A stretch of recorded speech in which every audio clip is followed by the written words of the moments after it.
So, hello everyone. I'm Cusson Cheng, assistant curator at Parasite, and also the curator of this current exhibition, Strange Strangers. Thank you all again for coming all the way to Quarry Bay. So before diving into the artist talk, just want to give you a brief introduction of the show, and also, just to give some credits to our sponsors and collaborators. So this exhibition, Strange Strangers, I'm really inspired by, in post-pandemic times, we have been really addressing a lot of ecological and environmental issues, but sometimes in biennales or big museum shows, it's a very macro narrative, and it's difficult to address in a more specific manner. So that's why for this show, I wanted to propose something different. So rather than looking back at ancient knowledge to speculate, a post-human future or the, similar narratives, I wanted to encourage the audience to perhaps pay attention on the flows and formative process of matter. I think later on, if you have the chance to see the show, you'll have a much clearer understanding of what we're talking about. But of course, later the two artists, they will also give you a more personal explanation of their works, their practices, and will also enhance a little bit of your understanding. Of course, I need to first thank the two really beautiful artists with this show. Shuyi Cao is from Guangdong, and then Guangzhou, and we're currently based in New York. While Leelee Chen is obviously from Hong Kong, and you might also be quite familiar with her works already. I also need to thank our visual designer, Phoebe Koh, who is a female Hong Kong designer currently based in London. She really helped us to translate very complex ideas into a very minimalist but very tactile visual identity. So, from the catalogs you might have or to the vinyl walls, you see like there are black dots flying around. It's almost like different kind of strange strangers in clusters and in scatter. So it's kind of giving this ambiguous and also represent different kinds of ecological thinking. But I also need to thank Aesop, because when you walk into this space, you might have you can sense a little bit of aroma, a different kick of a scent. Right now, it's the first type of fragrance that we're using, and Aesop has been very generous. And throughout the 6-week exhibition period, every 2 weeks, we're going to change one fragrance. So each is going to really enhance and accentuate a very different viewing experience. So if you have a chance, if you can visit the show more than once, it will be quite different every time. So I need to obviously give my credit to Aesop for your sponsorship. So this is pretty much a very quick recap of the exhibition and the planning. So I wanted to dive right in, with the artists and allow you guys to have a better understanding of their practice. So actually this exhibition is a lot of first times, for all of us. This is the first time that Shuyi's work is showing in Hong Kong. It's also Leelee's first non-group show in Hong Kong. So it's very meaningful to all of us. And I wanted to ask the question to Leelee first, since this is kind of like a non-group show debut in the city. And this time we present like a mini retrospective of your works, from 2019 all the way to the commission works in 2023. So I want to know, what are your thoughts, when on this opportunity when I invited you to participate, and also once you see the show is now completely installed, how do you feel when you see your works interact with Shuyi's sculptures? Thank you for inviting me for the show. I was really excited when you invited me because finally I get a chance to see all the work that I made from the past, some of the work I made from the past 4 years exhibit in the same space. And some of the work people have never seen in Hong Kong. And at the same time, I also a little bit concerned, like how can they fit together? Because they were made in a very different time and also for different exhibitions, some site-specific work. And this is a new space, a small experimental space. So I was thinking about that in the back of my head when I was thinking the two new commissioned sculpture in the exhibitions. So I wanted to make these two new sculpture a bridge to to bridge the gap of kind of connect all these different elements that may not be very noticeable for some of the audience, and also create a more interesting and dynamic dialogue with Shuyi's work. So instead of having two kind of solo shows separate, just exist in the same space, I want to have a more interesting conversations. So similarly, because Shuyi, this is also your first time showing in Hong Kong, I also want to know, since you're from Guangzhou, do you have some interesting anecdotes you may share about this city that maybe connect with your practice, but at the same time in a similar manner?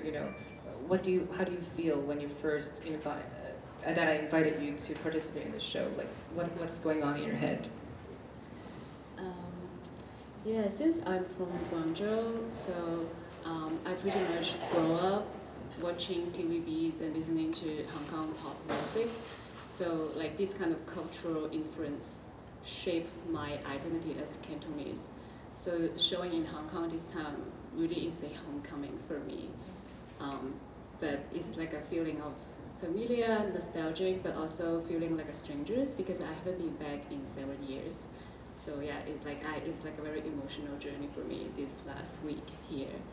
And I actually don't have the vocabularies for art in Cantonese because I received my art education in the US. So these last 2 days, I've been learning a great deal about packing materials and hardware and their names in Cantonese, which is really educational. And when you first approached me about the show, the concept, I still remember in our initial conversation, when we talk about queer ecology, we talk about the appropriation of Tao Te Ching and Taoism in the construction of Chinese ecofeminism and dualism embedded in the yin and yang, the language of yin and yang. And then you mentioned that you mentioned the relation between Buddhism and ecological thinking, and then you mentioned that the Buddhist language is inherently non-binary. That was really inspiring for me because I've been feeling distant from the European American-centric ecofeminist discourse, and I've been hoping to make the connection with my own cultural background. So when you approached me and you talked to me about this, and I was like, oh, well, that's like a very exciting direction to explore. And I'm also very excited to be working with this very talented woman sculptor and interact with her work as well. And as our collaboration unfolds, I'm very happy to see that not only that there is an original conceptual framework that has been developed around the works, but in the space, there is actually like a symbiosis going on between our work. So after the installation 3 days ago, every day I come in, I saw something new. It looked like our work growing into each other, which is like really surprising, but I'm so happy with how everything is going. Thank you. It's because your work has always more or less revolved around the idea of ecological thinking, but this is actually the first time that Leelee's works are contextualized in connection with ecological debates. So I'm quite curious, during the planning, and maybe after seeing the show is now fully on, how your thoughts about ecology might have changed throughout the whole process. I realized I have very limited understanding about ecology before I did these exhibitions. Because, I hear a lot about Anthropocene, right? This is a really common term people use in contemporary art, and when they talk about, especially when they talk about sculptures, hear that a lot. And the more reading I did for these exhibitions, I realized this is a misleading term.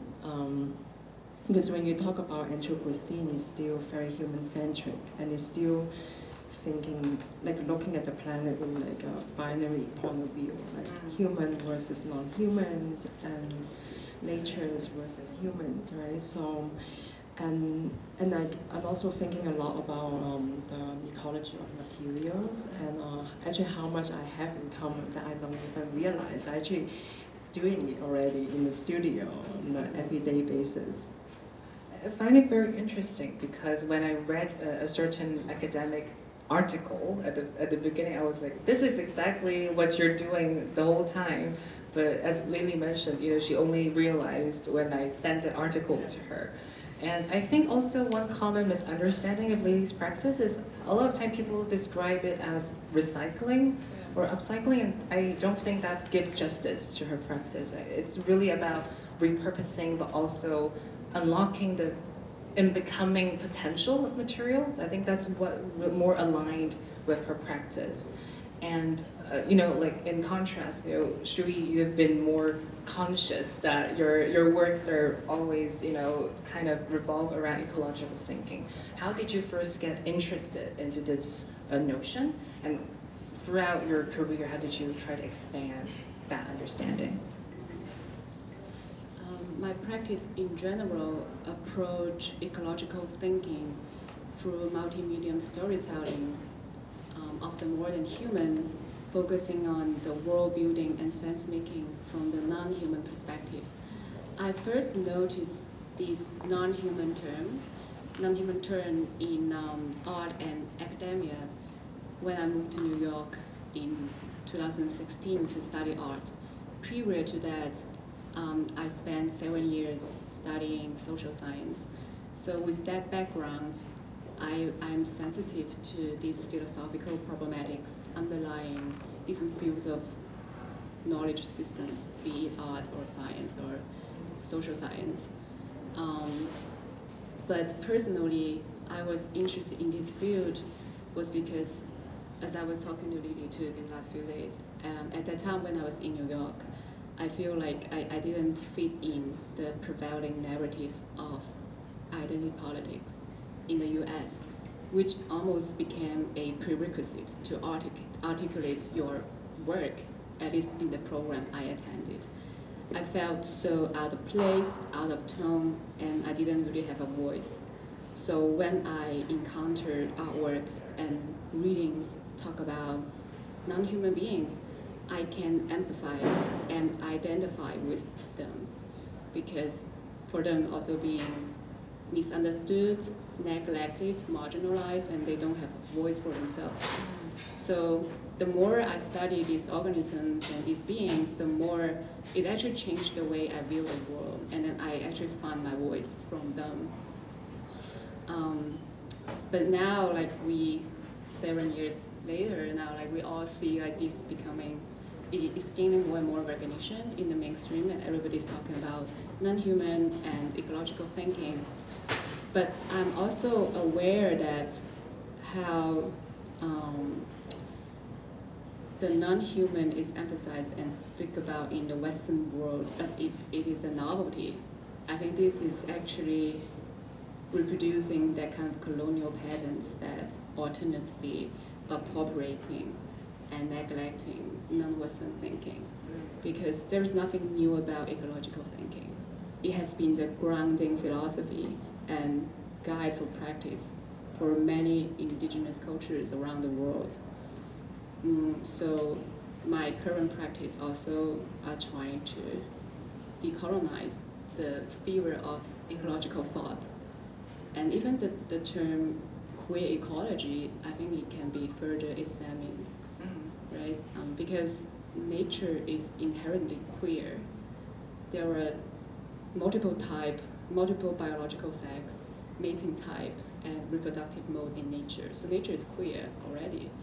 And when we are bridging queerness and ecological thinking, we are actually extending the understanding of queer, referring to identities, bodies, behaviors, expressions that has been repressed and marginalized by the Western hegemonic and heteronormative life. So yeah, I feel like everything come together now. I'm still on my way, and as I mentioned earlier, I really want to be able to make connection with my own cultural background, versus just repeating these Eurocentric theories.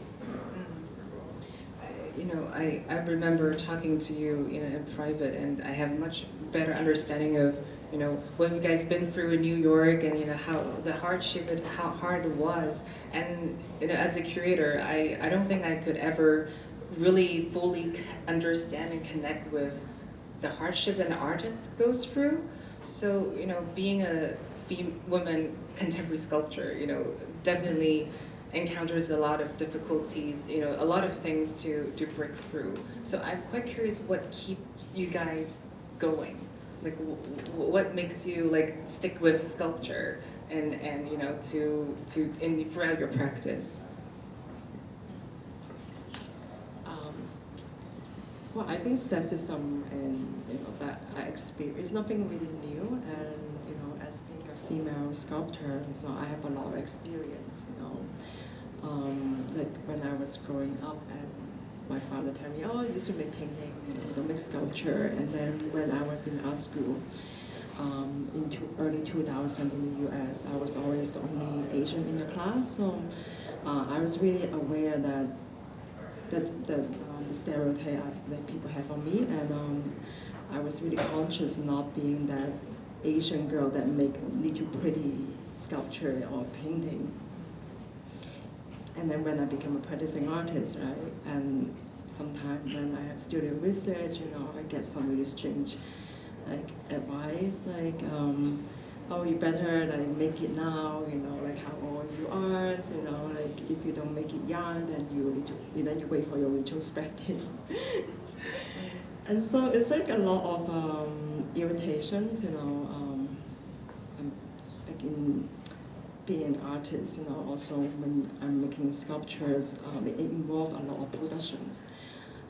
Like metal productions or sourcing plastic shipping pallet in the container port, different logistic worker. So it's a lot of sometimes uncomfortable situations, and I think these kind of irritations can turn into great energy in my studio. Give me a lot of motivations because I really want my work to resist the category that people are trying to put me in. Oh, she's this type of artist, with this type of work, and I like to make work that surprise myself and also surprise people. And I really enjoy that kind of drastic shifting of I can make small, pretty little sculpture, very intimate, and then the next show I can make something very raw and unapologetic and large scale sculpture at the same time. And I don't need to be defined by a certain style category. What about Shuyi? I can totally relate what Leelee just said. I was told multiple times by men that my age is too old to be an emerging artist. I wonder if that is a gender-specific concern or comment. But again, I also same with Leelee, that kind of anger actually drive me. I keep going because of that anger. I don't agree with them, and I'm going to prove it to them. And the reason that I stick to sculptures and materiality is just, I feel that is very natural for me. And I didn't know I had that talent until I was 26. And then it just feel right for me. And then I would just keep doing that. And because prior to that, I was more in academia, so I always started with intellectual inquiries, theories.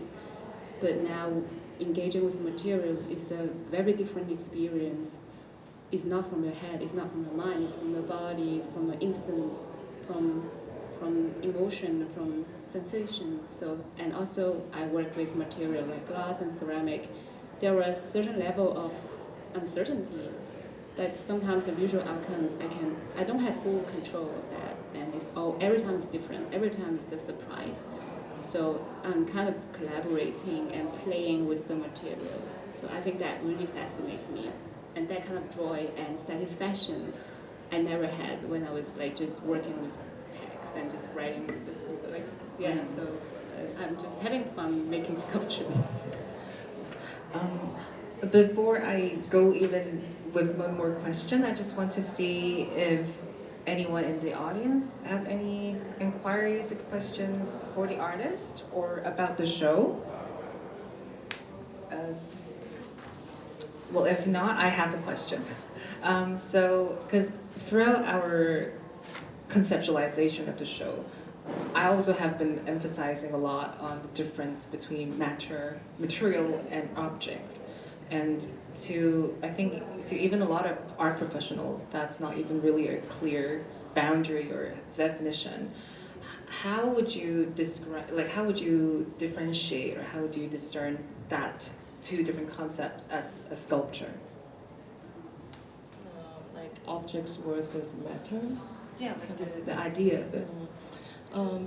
Like going back to what you said earlier, that some of the comment that I get from my work is this is upcycle. Oh, she's using palette. It's great. It's environmental friendly. And for me, the way I use object is not assembly. It's not. It become a material. It become a flow of matters in the process. And I see them. These objects, I break them down into multiple matters. And the way I treat them, there's no hierarchy of these objects versus the metal powder or aquarium sand or cement that I use in my work, and I utilize all these different matter to create new meaning. And for me, objects, it maintained in a passive positions, is being made to serve human, to improve like productivity. It's always to serve us, and the purpose stop. It ended there. It's no longer transformed. It's like a stated objects, and with matter, it's like in a status of becoming, and it's always in a state of flux, and it's becoming and transforming, and I can use it, in my process, and so in all my sculpture, actually don't start with any sketches. So I have no idea how the sculpture will look like. Even they look very meticulous.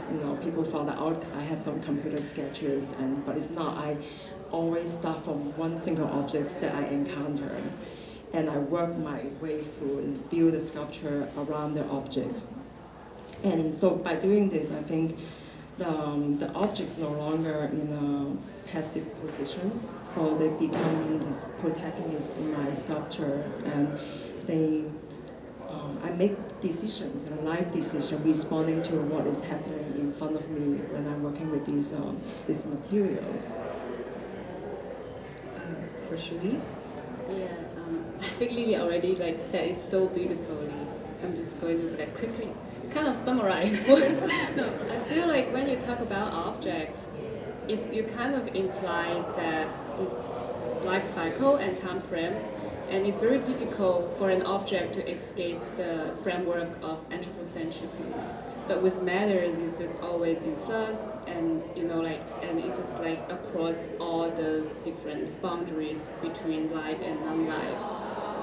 So yeah, that's our time.